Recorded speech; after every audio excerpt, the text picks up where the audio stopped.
Buenas tardes. Hoy vamos a comenzar a desarrollar el tema de redox, que nos va a insumir 3 clases teóricas. En la primera vamos a ver generalidades, que si bien yo tengo entendido lo saben, pero bueno, vamos a ponerlas todas así parejitas. En la segunda clase vamos a ver condicionamiento del potencial de electrodo frente a diversas situaciones. Y en el tercer teórico de redox, con la doctora Rezano, van a ver las que son las titulaciones redox. Todo esto está involucrado dentro de el gran tópico de química analítica que se llama electroquímica. ¿Qué es la electroquímica? Es la rama de la química analítica que emplea mediciones, como dice ahí, eléctricas con fines analíticos. Dentro de el gran rubro de la electroquímica tenemos varios grupos, varios grandes capítulos, como ser el de titulaciones redox, potenciometrías, electrogravimetrías, coulombimetrías, polarografías y métodos amperométricos. Con nosotros en química analítica se van a quedar ustedes con las titulaciones redox, siendo todos estos capítulos el área de química analítica instrumental, ¿sí?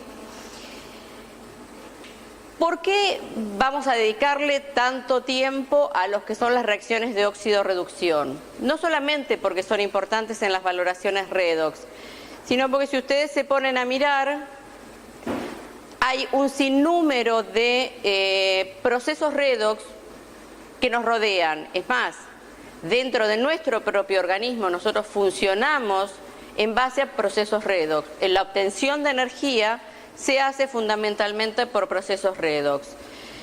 Entonces, de ahí la gran importancia y empezar a conocer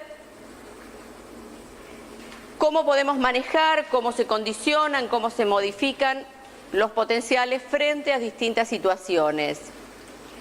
¿Qué es un sistema redox? Un sistema redox es una transferencia de electrones de una especie a otra. Si hay una especie que se oxida, tiene que haber siempre una especie que se reduce, ¿sí? No puede haber una especie en un recipiente que se oxide y los electrones queden volando. Siempre que una especie se oxida, hay otra que se va a reducir. En este caso nosotros tenemos planteada una ecuación donde tenemos al férrico, que es el agente oxidante, se encarga de oxidar al vanadio divalente, vanadio que pasa a vanadio 3, mientras que el férrico, nuestro agente oxidante, se reduce pasando a ferroso. Fundamental que recuerden, esto lo saben, oxidación significa pérdida de electrones y reducción significa ganancia de electrones. También es importante que no se confundan cuando hablamos de agente reductor o agente oxidante. Agente oxidante es aquel agente que se encarga de oxidar a otro compuesto mientras que él se reduce, o sea que acepta electrones. Y un agente reductor es aquel agente que cede electrones y en consecuencia se oxida. ¿Sí? Eso les tiene que quedar claro porque nosotros ahora vamos a ver cómo actúan los diferentes sistemas de óxido-reducción. El proceso redox en sí puede ser dividido en 2 hemiecuaciones. El proceso de oxidación, en este caso estaño divalente, se oxida a estaño tetravalente liberando 2 electrones. Y por el otro lado tenemos la otra cupla que es la de la reducción, la especie que capta los electrones, cloro más 2 electrones cloruro, sumadas ambas hemiecuaciones, me dan el proceso redox completo, ¿sí?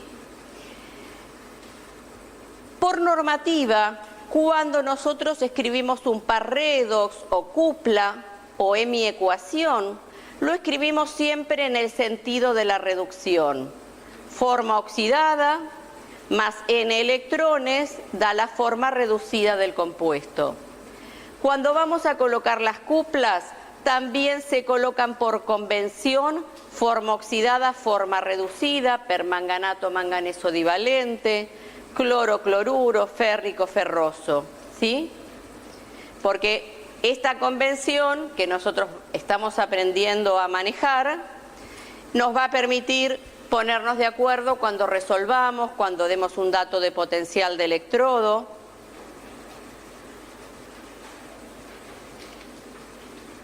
Algo que tienen que tener presente es que una cupla no es oxidante o reductora por sí misma, sino que va a depender, entre otras tantas cosas, de cuál es el sistema con el que la estamos enfrentando. Por ejemplo, el sistema del férrico ferroso. Si yo la enfrento a un oxidante fuerte como es el permanganato, va a actuar como reductor. Si va a actuar como reductor, quiere decir que él se va a oxidar y el permanganato pasa a manganeso divalente.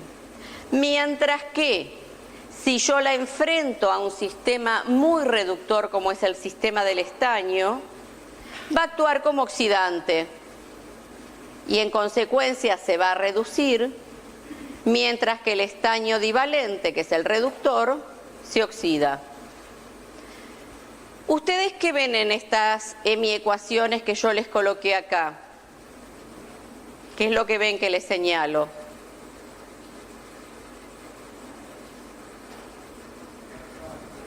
Una flecha quebrada. ¿Y eso qué significa? Que no está balanceada.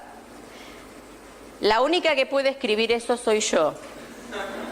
Porque lo que me interesa, si bien para redox es fundamental cómo igualan las ecuaciones y tienen que trabajar con ecuaciones igualadas, en este caso lo único que me interesaba que focalizaran, que visualizaran, eran las especies reaccionantes. Por eso no les coloqué las semiecuaciones balanceadas, porque me interesa que focalicen el permanganato que se reduce, el ferroso que se oxida, y en cambio acá está actuando como un oxidante, ¿sí? Es la única vez en la que vamos a utilizar una flecha quebrada, porque a partir de ahora el secreto de redox es la igualación perfecta de una hemiecuación o ecuación redox completa. Entonces, ya dijimos algo, que la capacidad de actuar como oxidante o reductora de una cupla dependía de con quién yo la enfrentaba. También va a depender de su potencial estándar, que es algo que inmediatamente vamos a aprender a calcular, y también de las actividades de la forma reducida y oxidada. Después me voy a tomar la licencia de, en lugar de trabajar con actividades, voy a trabajar con ¿qué? Con concentraciones molares, pero en sí la definición es que dependen de las actividades de forma reducida y oxidada. Después vamos a introducir el concepto de concentración molar, que es el que vamos a utilizar para trabajar. Si yo planteo una ecuación general de una redox, tengo la sustancia A en su forma reducida, que reacciona con la sustancia B en su forma oxidada para dar la forma oxidada de A y la forma reducida de B. Yo les digo que experimentalmente este sistema está desplazado y avanza hacia la derecha. ¿Sí? Avanza hacia la derecha. Experimentalmente está demostrado. Entonces, vamos a ver qué nos dice esto antes de empezar a hacer cálculos. ¿Cómo podemos inferir características del comportamiento de las sustancias? ¿Esto qué significa? Si el equilibrio va hacia la derecha, eso quiere decir que la forma oxidada de B es un mejor receptor de electrones que la forma oxidada de A. Porque si yo les digo que la reacción avanza hacia la derecha, quiere decir que esta, la forma oxidada de B, tiene mayor capacidad para recibir electrones que la forma oxidada de A. Si no, sería al revés el movimiento de este equilibrio. Y el hecho de que esté desplazada hacia la derecha también me dice que la forma reducida de A es un mejor dador de electrones que la forma reducida de B. Y eso quiere decir que es un reductor más fuerte, ¿sí? Esas dos situaciones hacen que la reacción avance hacia la derecha. Vamos a ver en la siguiente cómo podemos inferir algunas cosas. Y lo que les pido es, ustedes en la hoja, por cuestiones de practicidad, ya tienen la respuesta puesta abajo. Entonces, lo importante es que ustedes sigan el lineamiento que vamos haciendo para ver cómo deducimos el comportamiento de estos elementos. No miren la respuesta, no me interesa que me contesten el orden de poder oxidante que está ya puesto en la hoja y que va a aparecer acá en esta proyección, ni bien yo le haga clic. Yo quiero que ustedes me vayan siguiendo y vayan entendiendo cómo yo voy a hacer para inferir cosas sin hacer cálculo numérico. Después sí voy a poder hacer cálculo numérico, pero también yo a priori, y eso lo tienen que aprender en química analítica, tienen que saber hacia dónde van a ir las reacciones, o qué van a producir, o qué van a consumir, y después lo sostienen eso con la ecuación numérica, ¿sí? Yo les digo, tengo 3 equilibrios. Protón que reacciona con cadmio sólido para dar hidrógeno gaseoso y cadmio divalente. Plata monovalente que reacciona con hidrógeno gaseoso para dar plata cero y protones. Cadmio divalente que reacciona con zinc cero para dar cadmio sólido y zinc divalente. Hasta ahora son 3 ecuaciones de sistemas redox y nada más. Pero yo les digo que estos sistemas experimentalmente está demostrado que están desplazados hacia la derecha. Los 3 están desplazados hacia la derecha. Entonces, sin tener ningún número para manejar, yo les pregunto, ¿qué se puede deducir considerando la fuerza del protón, plata monovalente, cadmio divalente, zinc divalente, como receptores de electrones? O sea, como agentes oxidantes. ¿Se acuerdan que agente oxidante es el que provoca la oxidación del otro, pero él se reduce? Entonces, sin mirar lo que tienen, vamos a analizarlo cómo lo responderíamos sin tener un número del que sostenernos, sino que lo vamos a elaborar mirando los equilibrios. Empezamos por el del medio. Si esto está desplazado hacia la derecha, significa que la plata monovalente tiene mayor capacidad para recibir electrones que el protón. ¿Eso queda claro? Porque el equilibrio está desplazado de los dos que pueden recibir protones, que son la plata monovalente y el protón. Como yo les digo que el equilibrio está desplazado hacia la derecha, eso significa que la plata monovalente tiene mayor capacidad que el protón, por el hecho de que el equilibrio esté desplazado hacia la derecha. Ahora voy a mirar la primera de las ecuaciones. El protón de las dos formas en esta ecuación que pueden recibir electrones son el protón y el cadmio. Si esto está desplazado hacia la derecha, ¿qué significa?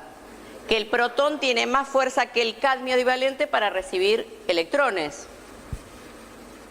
Y si miro la tercera, de las dos especies que pueden recibir electrones, que son el cadmio divalente y el zinc divalente. Si yo al decirles que está desplazado hacia la derecha, ¿eso qué implica? Que el cadmio divalente tiene más fuerza, más afinidad para atraer hacia su órbita los electrones que el zinc divalente. Entonces, es lógico responder que la fuerza como receptor de electrones es este orden, porque decíamos, del segundo equilibrio, la plata tiene más fuerza para recibir electrones que el protón. El protón tiene más fuerza que el cadmio divalente y el cadmio divalente tiene más fuerza que el zinc. Entonces, el orden de fuerza oxidante es: la plata monovalente es más fuerte que todos estos, el protón es más fuerte que el cadmio y el zinc, y el cadmio solamente es más fuerte que el zinc divalente. ¿Sí? Cuando tengamos los números, los potenciales de cada de mi ecuación, vamos a poder nosotros sostenerlo numéricamente, pero nosotros podemos, en base a un dato experimental, que es que todos están desplazados hacia la derecha, sacar nuestras conclusiones. Un oxidante es tanto más fuerte cuanto más ávidamente fije los electrones su forma oxidada. Eso ya lo habíamos visto, ¿sí? Y si hacemos el paralelismo con ácido base, vamos a decir que su forma conjugada, que es la forma reducida, los va a ceder con mucha dificultad y en consecuencia va a ser un reductor débil. Entonces, si la forma oxidada es un oxidante muy fuerte, la forma conjugada o forma reducida es un reductor débil. Es lo que pasa con el permanganato manganeso divalente. El permanganato en general, por sus características, como vamos a ver, es un oxidante muy fuerte, tiene mucha avidez por atraer electrones y pasar a manganeso divalente. Y, en consecuencia, la forma reducida, que es el manganeso divalente, tiene poca tendencia a ceder esos electrones y, en consecuencia, es un reductor débil. ¿Sí? Hacemos un pequeño repaso de lo que son las celdas electroquímicas. Dentro de las celdas electroquímicas tenemos galvánica o voltaica, donde hay una reacción química espontánea que genera electricidad, siempre y cuando los componentes estén físicamente separados. Y ese es el ejemplo de lo que sería una pila. Nosotros obtenemos energía de la pila porque hay una reacción química espontánea que produce energía. Por el otro lado tenemos las celdas electrolíticas, donde se usa energía para producir una reacción que normalmente en forma espontánea no se produce. Sería el caso de la electrólisis del agua. Si yo tengo agua, normalmente no se descompone en sus elementos constitutivos. Pero si yo le aplico energía eléctrica, yo puedo descomponer el agua en hidrógeno gaseoso y oxígeno gaseoso. Es una reacción química no espontánea que consume energía para llevarse a cabo. Eso sería el ejemplo de una celda electrolítica. Nosotros nos vamos a concentrar en lo que son las celdas galvánicas o voltaicas, donde hay una reacción química espontánea que produce energía. Esas celdas galvánicas yo las puedo trabajar de dos formas diferentes. Una es cuando el agente oxidante y el agente reductor están en el mismo recipiente. Si yo pongo en un recipiente donde tengo una solución de sulfato cúprico, una granalla de zinc, yo sé que va a ocurrir este proceso. Parte de la granalla de zinc se va a disolver aportando electrones al medio, que son tomados por el cobre divalente para pasar a cobre sólido, y en la solución voy a tener zinc divalente. Como están en el mismo recipiente, yo medir, sé que la reacción ocurre, pero no me sirve absolutamente para nada. Sin embargo, si ambos sistemas, oxidante y reductor, están físicamente separados, me van a dar no solo información, sino un montón de posibilidades. Yo tengo acá un electrodo de zinc sumergido en una solución electrolítica. Acá tengo un electrodo de cobre sumergido en una solución de sulfato cúprico. Estos dos reservorios cierran un circuito eléctrico a través de estos dos electrodos, donde yo interpuse un voltímetro. El voltímetro lo que mide es la tensión del sistema. Es la diferencia, cada reservorio adquiere lo que se llama potencial de electrodo. Entonces, lo que mide el voltímetro es la diferencia de potenciales de electrodo de los dos sistemas. Siempre mide una diferencia de potencial. Recuerden que dijimos, no puede haber un sistema que se oxide y libere electrones si no hay alguien que los tome, ¿sí?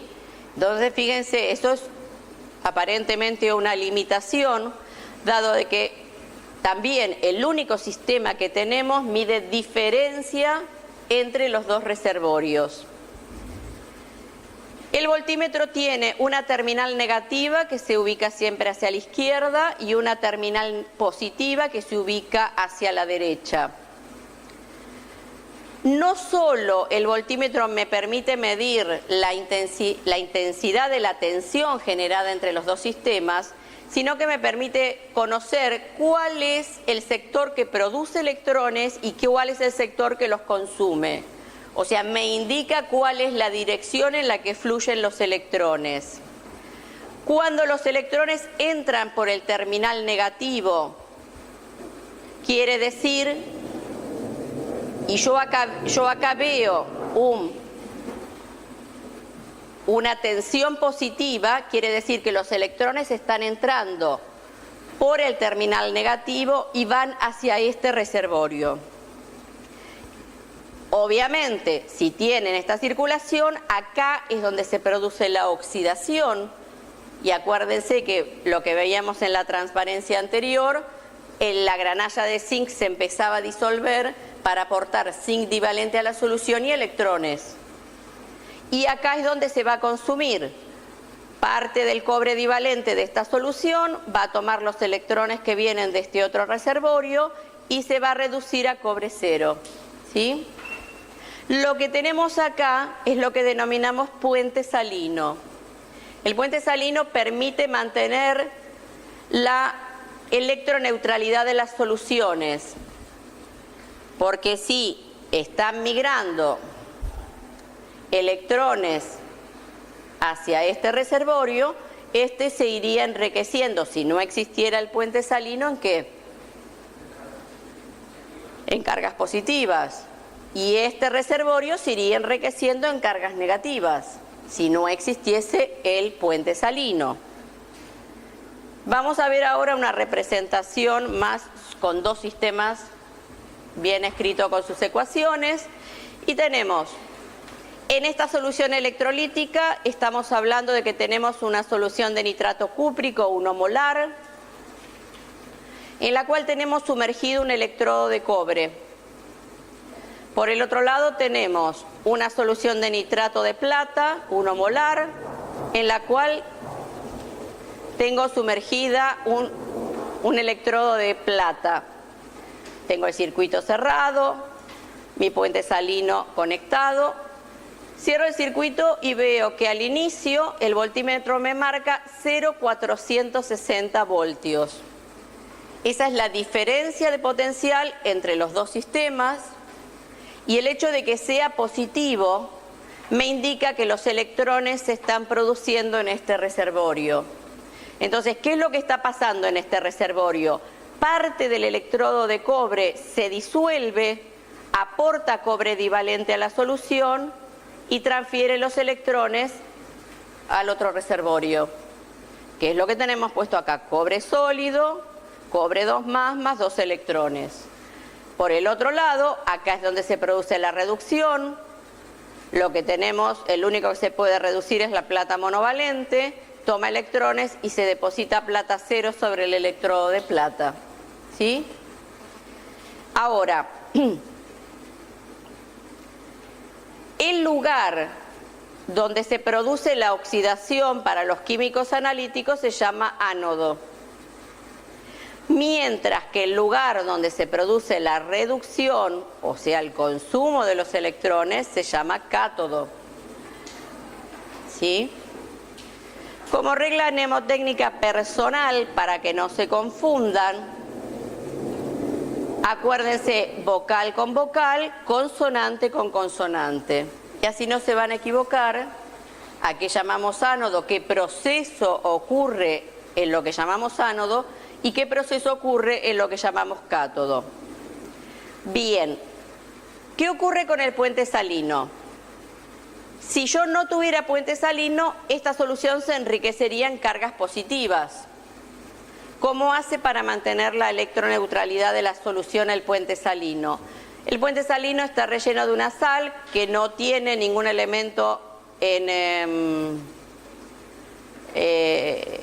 no tiene ningún elemento que participe como grupo activo, porque puede ser cloruro de potasio, en este caso es nitrato de potasio. Y lo que tenemos es, para compensar el exceso de carga positiva de acá, emigra del puente salino parte del nitrato y migra hacia el puente salino parte del cobre divalente. De esta forma mantenemos la electroneutralidad de esta solución. Mientras que para mantener la electroneutralidad de este reservorio, emigra potasio, catión potasio del puente salino y migra hacia el puente salino el exceso de nitrato que se estaba generando, ¿sí? Entonces, este es todo mi sistema redox. Fíjense, tenemos información por el signo, me da dónde se producen los electrones.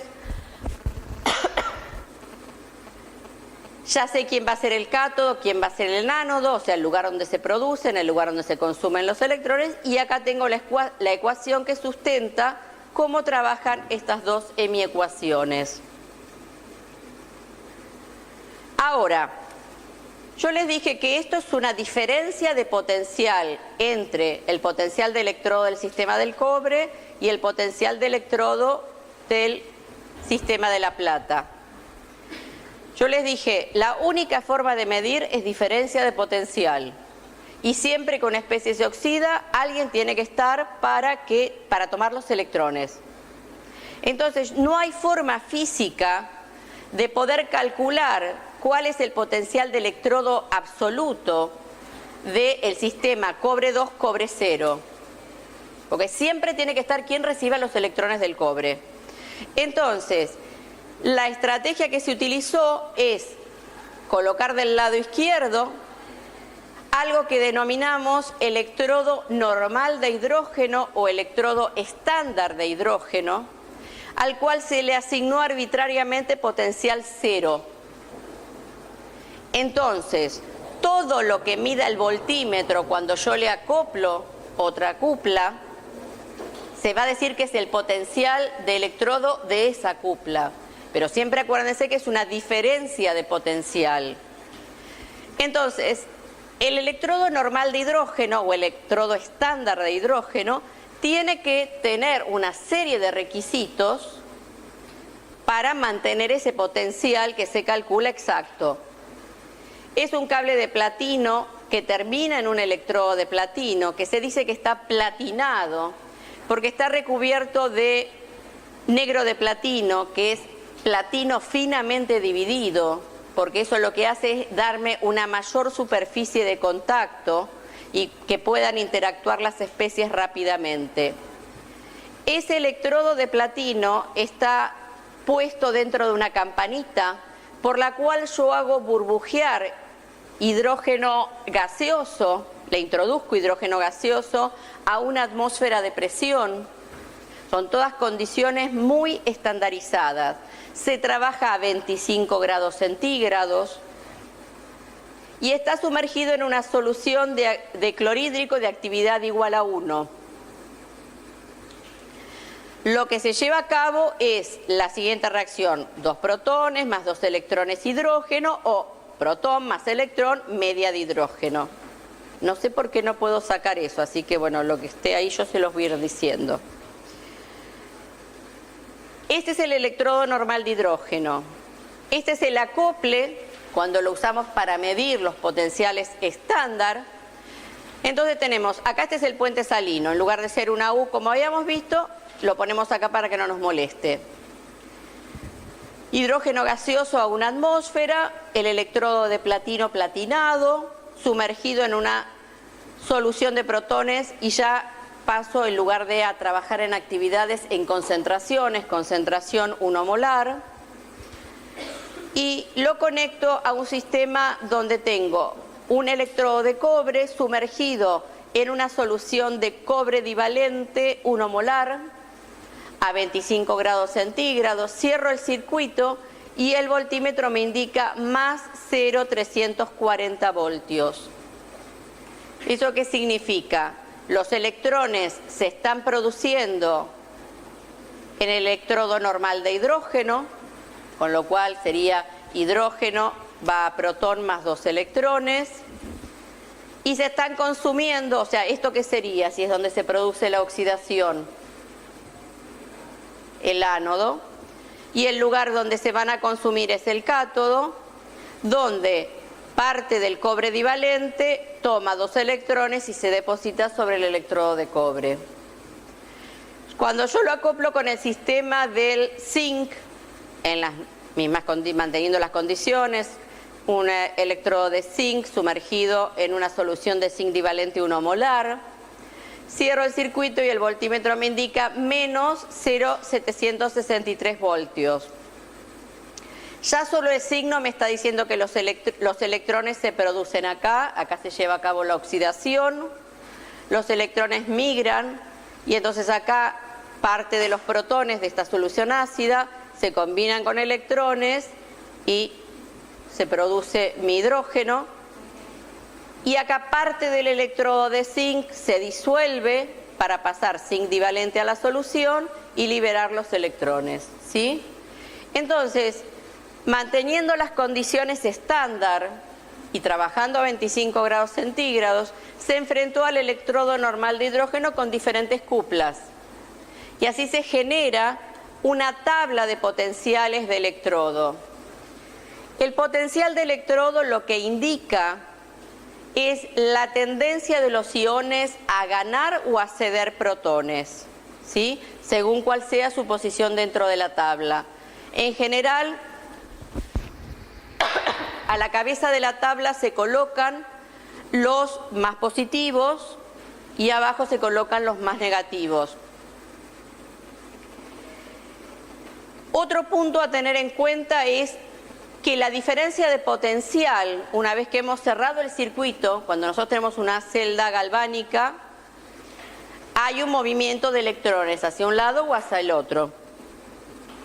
Ese potencial va a ir disminuyendo hasta llegar al equilibrio, donde la diferencia de potencial es igual a 0. Si es un equilibrio, los sistemas se han detenido, ya nadie se oxida, nadie se reduce.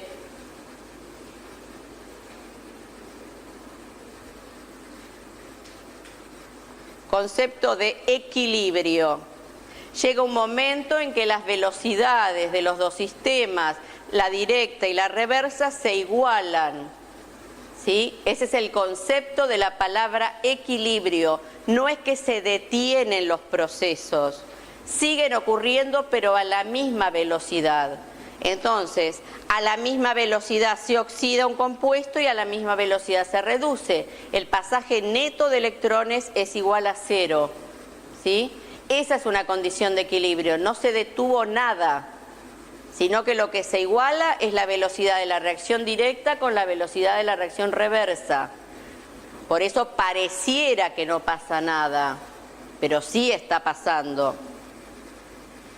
Lo que siempre se mide es diferencia de potencial.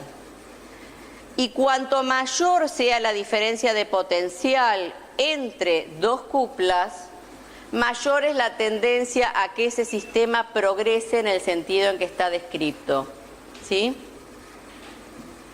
Ahí nada más que hay una tablita donde tenemos los potenciales estándar, el potencial estándar, el medido contra el electrodo normal de hidrógeno en condiciones estándar a 25 grados centígrados, concentración 1 molar, se indica como E0, ¿sí? Construimos una tabla. Fíjense que el permanganato manganeso divalente tiene un valor bastante positivo, por eso en general uno dice el permanganato es oxidante. Yo puedo ir bajándole la fuerza oxidante cambiando distintas cosas, pero en sí, en general, trabaja como oxidante. Los que están más abajo en la tabla, se dice que en general son sistemas que siempre trabajan como reductores, aunque yo puedo ir cambiando su potencial. Y los que están en el medio son los más influenciados a ver con quién están trabajando, porque están como intermedios, ¿sí? La convención de la IUPAC de Estocolmo del 53 nos dice que cuando yo digo potencial de electrodo eserito, que sería eserito estándar o potencial en cualquier condición, es siempre de la hemiecuación escrita en el sentido de la reducción. ¿Sí? Entonces, cuando yo hablo de potencial de electrodo, ustedes piensan en la hemiecuación escrita en el sentido de la reducción. Y entonces van a trabajar con los potenciales tal cual los da la tabla, sin cambiar ningún signo. ¿Sí? ¿Qué nos indica que estén en una punta de la tabla o en la otra? Cuanto más positivo es el potencial de electrodo, eso significa que la forma oxidada tiene gran tendencia a reducirse. Entonces, es lo mismo que decir que la forma oxidada será un agente oxidante más fuerte. Y cuanto más negativo sea el potencial de electrodo, o sea, cuanto más abajo está en nuestra tabla de potenciales, eso significa que la forma reducida tiene mayor tendencia a oxidarse. O lo que es lo mismo decir, la forma oxidada será un agente oxidante más débil. ¿Sí? Esto tienen que concentrarse en, más que saberlo, entenderlo, porque después cuando veamos cómo modificamos los potenciales, ustedes me van a tener que sacar conclusiones de qué es lo que pasa cuando el potencial de electrodo baja o aumenta en una determinada condición. Lo que necesitamos, hasta ahora vinimos hablando de potenciales de electrodo, de energía. Lo que necesitamos es algo, una expresión matemática que nos permita relacionar potencial de electrodo con concentraciones, que es lo que nos interesa. Entonces, en cualquier libro de química analítica tienen perfectamente detallada cómo es la deducción y cómo es la deducción de las ecuaciones hasta llegar a una ecuación que es la que nos relaciona potenciales con, en este caso, y más prolijamente vamos a decir actividades. Después vamos a hablar de concentraciones molares. Entonces yo tengo una ecuación, forma oxidada de A más N electrones me da la forma reducida. Entonces, el potencial de este sistema en cualquier momento, en cualquier situación, va a ser igual a su potencial estándar, que es el que nosotros sacamos de la tabla, que lo hemos obtenido frente a ¿quién? Frente al electrodo normal de hidrógeno, menos un término que involucra la constante general de los gases, la temperatura absoluta, el número de electrones de la hemiecuación balanceada y la constante de Faraday, por logaritmo natural de la actividad del compuesto A reducido dividido la actividad del compuesto A en su forma oxidada. ¿Sí? Para que se lo acuerden, quién va en el numerador y quién va en el denominador de este sistema, de esta hemiecuación escrita en el sentido de la reducción, lo leen así, redox. ¿Sí? Otra reglita mnemotécnica personal, redox. Así no se van a olvidar, la forma reducida va en el numerador y la forma oxidada va en el denominador.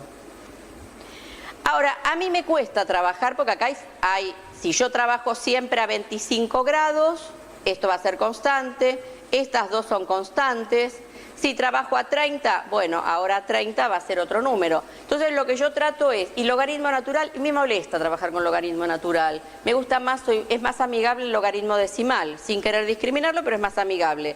Entonces, trato de colocar, ustedes saben que esto lo convierto por un factor, todo lo constante lo englobo en un numerito, que si yo trabajo a 30 grados, ese numerito, ese factor va a ser 0,06 y he logrado la transformación del logaritmo natural en logaritmo decimal. ¿Sí? Y acá ya me tomo la licencia de poner concentración molar de la forma reducida de A dividido la concentración molar de la forma oxidada de A. ¿Sí? Entonces me dice que el potencial de la cupla que vimos, forma oxidada de A más N electrones, forma reducida de B, en cualquier momento y en cualquier situación, va a ser igual al potencial estándar de esa cupla menos 0,06 dividido el número de electrones de la ecuación, de la M ecuación balanceada, por logaritmo decimal, concentración de forma reducida dividido concentración molar de la forma oxidada. ¿Sí? Entonces ya hice la ecuación de Nernst mucho más sencilla. Ahora, si yo quisiera aplicar la ecuación de Nernst a un proceso redox completo, no a una hemiecuación, yo diría el delta potencial entre los dos sistemas en cualquier momento va a ser igual al delta potencial estándar de los dos sistemas menos 0,06 dividido número de electrones necesarios para mantener esta ecuación balanceada por logaritmo decimal de las concentraciones molares de los productos dividido los reactivos. ¿Sí? Esto es la ecuación de Nernst aplicado a un sistema redox completo.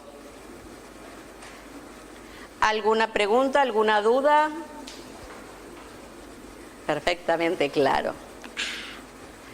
Vamos a ver lo que es notación de barras de una celda galvánica.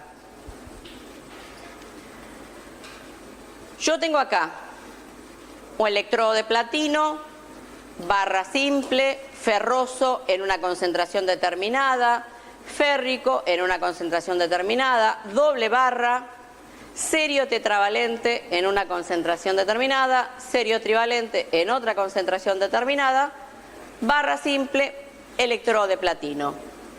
La barra simple me está indicando el límite de fase, que acá les pongo su definición. Representan los límites de separación entre las fases de la celda o interfaces en las que se producen los potenciales. ¿Sí?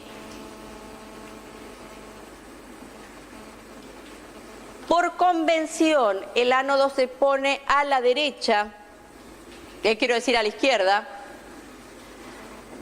Y el ánodo es el lugar donde se produce ¿qué? La oxidación.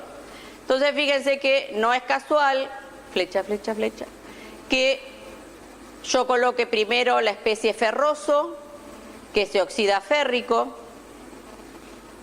y en el cátodo, que yo lo ubico hacia la derecha, es el lugar donde se produce ¿qué?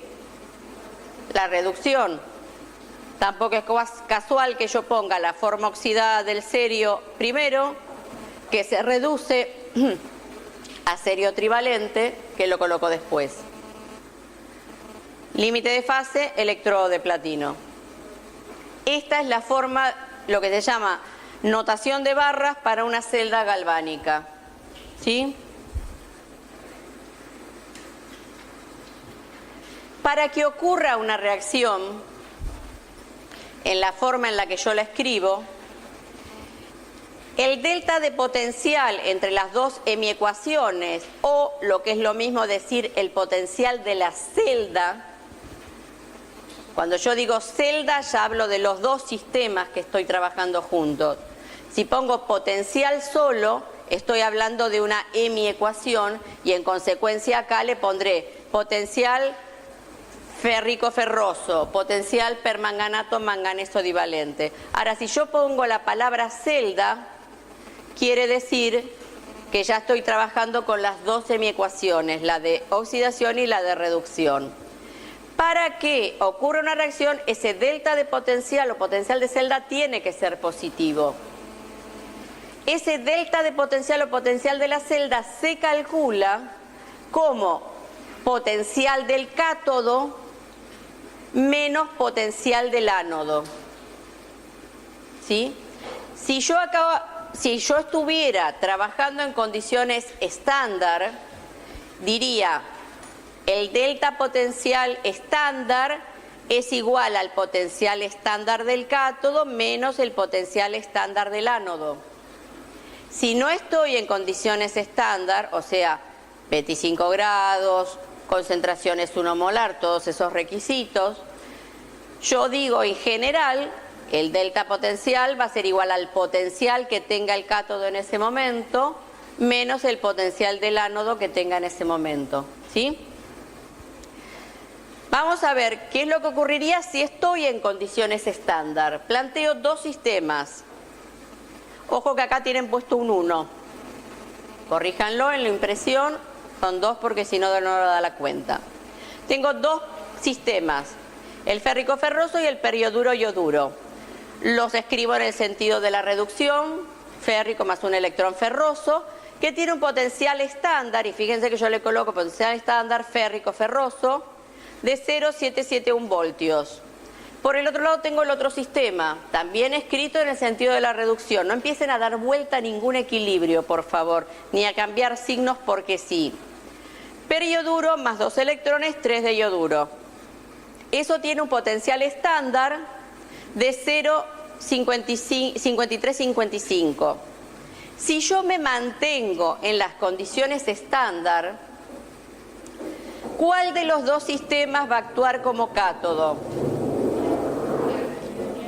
El del hierro, porque la única posibilidad matemática de que esto sea positivo es que el cátodo sea el hierro y el ánodo sea el sistema del perioduro ioduro. Por eso les digo, no cambien ningún signo ni den vuelta a ninguna ecuación.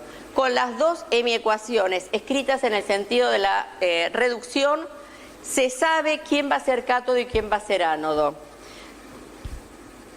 Eso es lo que ustedes me dijeron. Eso, ahora, ¿qué significa? Que el hierro sea el cátodo y el sistema del perioduro ioduro sea el ánodo. Significa que el férrico es capaz de oxidar al ioduro. Y entonces la ecuación que yo tengo, que ahora sí los escribo en la posición en la que tienen que ir, el hierro se reduce y oxida al ioduro a perioduro. Como no me salí de las condiciones estándar, yo puedo decir el delta potencial estándar o potencial estándar de la celda es 0,771 menos 0,5355. Entonces el potencial de esta celda, tal cual está armada, es positivo y tiene un valor de 0,235 voltios, ¿sí?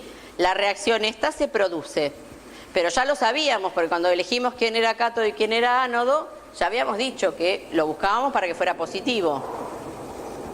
¿Sí? ¿Estamos de acuerdo? Vamos a ver cómo sería la notación de barras de este sistema. Yo les dije que colocaba el ánodo a la izquierda. Tengo el electrodo de platino, límite de fase.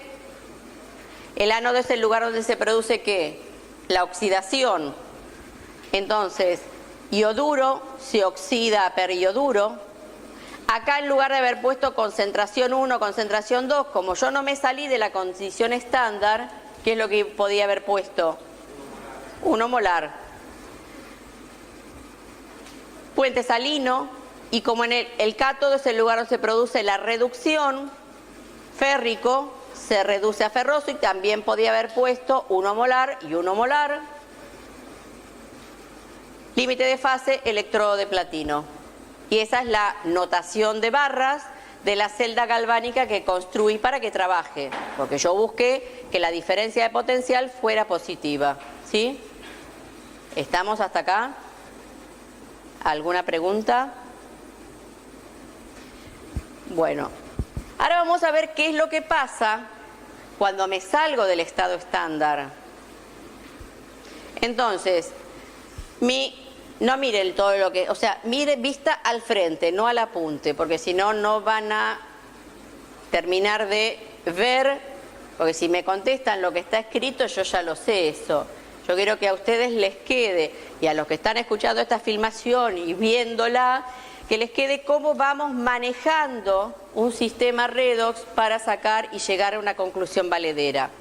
Yo les digo, supongamos un electrodo de platino sumergido en una solución de dicromato 10 a la menos 3 molar, y cromo trivalente 10 a la menos 2 molar a pH 2. Esto es lo que yo les hago la suposición y les pregunto, ¿cuál será el potencial del electrodo de platino con respecto al electrodo normal de hidrógeno a 25 grados? Y les doy el potencial estándar de la cupla dicromato-cromo trivalente, que es de 1,33 voltios. ¿Qué es lo primero que pensarían? Yo ya me salí de las condiciones estándar. Entonces, voy a tener que ver cuál es el potencial, que es la pregunta, en esas condiciones. ¿Qué es lo primero que harían para empezar a resolver este problema?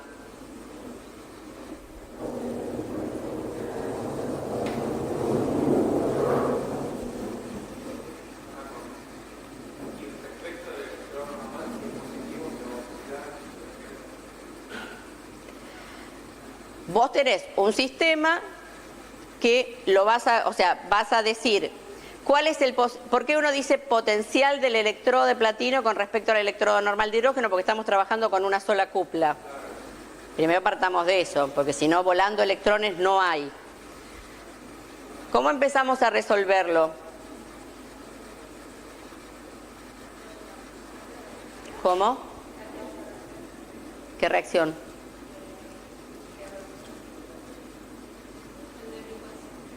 Bien, empezamos poniendo la hemiecuación del sistema dicromato-cromo trivalente.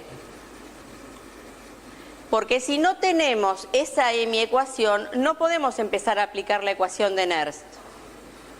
Porque primero tenemos que tener la hemiecuación escrita y balanceada, para luego utilizar la ecuación de Nernst, que me dice que el potencial de la cupla dicromato-cromo trivalente en cualquier situación va a ser igual al potencial estándar de la cupla dicromato-cromo trivalente menos, como trabajo a 25 grados, ese numerito que antes lo teníamos como 0,06, que es a 30 grados, ahora se transformó en 0,059 porque son 25 grados los de trabajo, dividido número de electrones, que en este caso va a ser 6.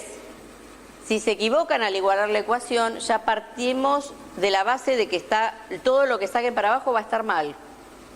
Porque la ecuación de Nernst se construye a partir de la hemiecuación.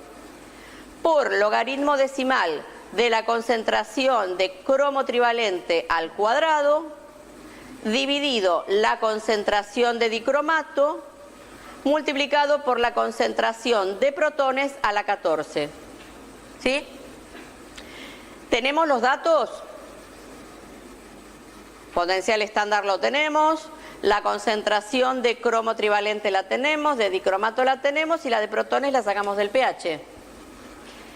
Resolvemos, ponemos todos los datos, el potencial estándar lo tenemos y resolvemos. Y eso me da un potencial de 1,06 en esa condición de esas concentraciones. ¿Esto qué significa?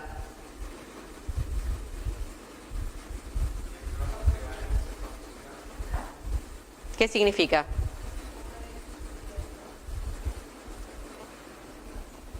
Cambiar no cambia, todavía no. Lo único que nosotros vemos es, nadie me conteste, nadie me dé como respuesta válida, disminuye el potencial, porque eso se ve a las claras que disminuye el potencial. Obviamente que 1,06 es más chico que 1,33. Lo importante es cuál es el significado de eso. ¿Eso qué significa? Yo estoy en 1,33, tengo bastante poder oxidante. Quiere decir que la forma oxidada tiene gran tendencia a captar electrones para reducirse. Si ese potencial disminuye, ¿qué queremos decir? ¿Qué significa? Que la forma oxidada pierde tendencia a ganar electrones, con lo cual es lo mismo que decir, pierde algo de poder oxidante. Y si lo analizamos desde el lado del cromo trivalente, diríamos que gana un poco de, la forma reducida gana un poco de poder reductor. Conforme baje el poder oxidante, gana el poder reductor de la forma reducida. Eso es lo que me muestra, lo que me hace inferir ese número que es más chico que el potencial estándar. ¿Sí? Vamos a otro problemita. En este otro problemita tenemos dos reservorios, sumergidos electrodos de platino. En este reservorio tenemos una solución de... Ups, acá hay un menos que no va. Bórrenlo, no va, eso. Tenemos una solución de permanganato de potasio 0,02 molar. Eso es el famoso copiar y pegar. También tenemos una solución de sulfato de manganeso 0,005 molar y una solución de sulfúrico 0,5 molar.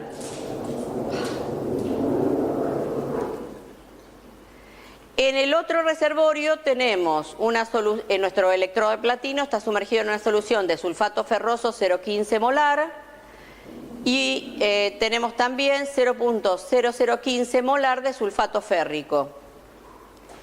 Me preguntan, ¿cuál es el potencial del cátodo y del ánodo al principio? ¿Cuál es el delta de potencial al principio? ¿Cuál es el delta de potencial al final? Y porque soy buena y es el segundo problema, les digo que es el equilibrio el final, pero puede ser que esa palabra ya no la vuelva a escribir. Y que supongamos que el sulfúrico está totalmente ionizado y los volúmenes son iguales. ¿Qué es lo primero que vamos a hacer? ¿Estoy en las condiciones estándar para el sistema del permanganato manganeso? No. ¿Estoy en condiciones estándar para la cupla del férrico ferroso? No. Entonces, lo primero que voy a hacer va a ser ¿qué? Plantear las dos hemiecuaciones y calcular cuál va a ser el potencial de la férrico ferroso en esa condición y cuál va a ser el potencial de la permanganato manganeso divalente en esa condición, ¿sí? Para luego poder decidir quién va a ser cátodo y quién va a ser ánodo y poder responder a la parte A de la pregunta. Planteo el primero, que es el más sencillito, férrico más un electrón. ¡Oh! Otro error. ¡Por Dios! Y eso que lo revisé 20 millones de veces. Férrico más un electrón, ferroso, por favor, ferroso. Y le aplicamos la ecuación de Nernst. El potencial de la cupla del hierro en esta situación que me presenta el problema va a ser igual al potencial estándar, que es un dato, menos, obviamente, si yo puse 0,059 es porque decidí trabajar a 25 grados. Si en el problema no se les plantea cuál es la temperatura de trabajo, ustedes pueden decidir hacerlo a 25 o hacerlo a 30 y ponen trabajo, supongo que trabajo a 25 grados y usan 0,059, o supongo que trabajo a 30 grados y usan 0,06 en la ecuación de Nernst. Si les damos temperatura, usan el coeficiente que corresponde a esa temperatura. 1 es el número de electrones intercambiados por logaritmo de forma reducida sobre forma oxidada. Tengo los datos, esto es dato, el potencial estándar, un electrón es el que se intercambia, la concentración de ferroso la tengo acá, la concentración de férrico. No se olviden que en este caso, a diferencia del problema anterior donde les di directamente los iones, las concentraciones de los iones, acá yo les estoy dando la concentración de una sal. Y en el caso del férrico no es 1 a 1, ¿sí? No vayan a trastabillar en poner como concentración de férrico 0,0015 molar, ¿sí? Tienen que calcular que una de sulfato férrico aporta 2 de férrico. Por eso va 0,03 allá, ¿sí? Luego escribo la hemiecuación del permanganato manganeso divalente, le aplico la ecuación de Nernst, donde me dice que el potencial del sistema permanganato manganeso divalente o del manganeso va a ser igual al potencial estándar del permanganato manganeso, que es dato y se saca de la tabla, menos 0,059 dividido 5, porque son 5 los electrones de la hemiecuación balanceada, multiplicado por logaritmo decimal, concentración de manganeso, dividido concentración de permanganato y de protones a la octava. De nuevo lo mismo, acuérdense que acá la concentración de protones es 1, porque, ojo, no les di la concentración de protones directamente, les di la concentración del ácido, y el ácido aporta 2 protones. No vayan a trastabillar en cosas tan sencillas como esas. Me dice que el potencial de la cupla de manganeso en esta condición que yo tengo en el problema es 1.52. Por un lado tengo 0,671 y por el otro lado tengo 1,52. Como yo sé que tiene que ser positivo potencial de cátodo menos potencial del ánodo, ¿quién va a ser el cátodo? ¿Qué sistema? El del manganeso. Matemáticamente no hay otra. No, para acá. Entonces, el manganeso va a actuar de cátodo porque es el valor más positivo y la cupla del hierro no le queda otra que actuar como ánodo. Entonces, el potencial del cátodo es 1,52 al inicio, el potencial del ánodo es 0,671 al inicio y el delta potencial, fíjense que no lleva ceritos porque no estoy en la condición estándar, es 0,85 voltios. Respondí la segunda de las preguntas. La ecuación de mi sistema sería este. Si el manganeso es el cátodo, es el lugar donde se produce ¿qué? La reducción. Entonces, permanganato viene de acá, manganeso viene de acá, y el ánodo es el sistema del hierro, es el ánodo, es el lugar donde se produce la oxidación. Entonces, ferroso de acá, férrico de acá, y ahí queda construido mi sistema para que su delta potencial sea positivo. Escribo la notación de barras, la ponemos, no me la pedían, pero por si acaso, la vamos a practicar, donde yo coloco el ánodo a la izquierda, y es ferroso que se transforma en férrico, y ahora sí ya le pongo las concentraciones que corresponden, y el cátodo va a la derecha, permanganato que pasa a manganeso bivalente, y acá van también la concentración de protones, los límites de fase y los electrodos de platino. ¿Y cuál va a ser el potencial de esta celda en el equilibrio? Dijimos que va a ser 0. ¿Eso qué representa? Recordamos.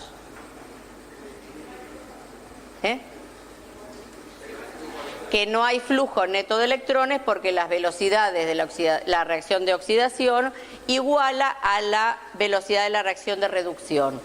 Pero no es que se detuvo todo, sino que siguen ocurriendo pero a la misma velocidad. No hay flujo neto de electrones. Entonces, lo que acabamos de ver es ya el hecho de cambiar el pH para una cupla donde están los protones puestos en la ecuación de Nernst, porque figuran en la ecuación balanceada. Cambiamos las concentraciones de los elementos que participan del sistema, ya vimos que están cambiando las cosas, ¿sí? Vamos a ver en una forma secuencial qué pasa cuando yo voy diluyendo un sistema, cómo puedo lograr que de agente oxidante pase a ser agente reductor. ¿Qué pasa cuando en el medio tengo a alguien que forma precipitados con la forma oxidada y o la forma reducida, porque puede formar compuestos de baja solubilidad con los dos miembros de la ecuación, la forma oxidada y la forma reducida? ¿Cómo impacta en la ecuación de Nernst? También cómo impacta que yo coloque en el medio un quelante de alguno de los, ya sea de la forma reducida, de la forma oxidada o de ambos. ¿Cómo influye el pH? Ya vimos que el pH en las semiecuaciones donde está contemplado el protón, como ser la del dicromato, como ser la del permanganato, ustedes ya vieron los protones en la ecuación de Nernst. Pero vamos a ver también cómo influye el pH en ecuaciones como la del sistema del férrico ferroso, donde los protones no están aparentemente en la ecuación, ¿sí? Entonces, todo eso lo vamos a ver en la clase próxima, y en el tercer teórico vamos a tener ya el empleo directo de los procesos redox en las titulaciones, lo que llamamos como valoraciones redox, ¿sí? Entonces, para poder trabajar con esto en la clase próxima necesito que repasen los conceptos de agente oxidante, qué es aumento de fuerza oxidante, qué es disminución de fuerza oxidante, porque en eso nos vamos a basar para ir sacando las conclusiones de cómo cualquiera de estos factores influencian en el potencial del electrodo correspondiente.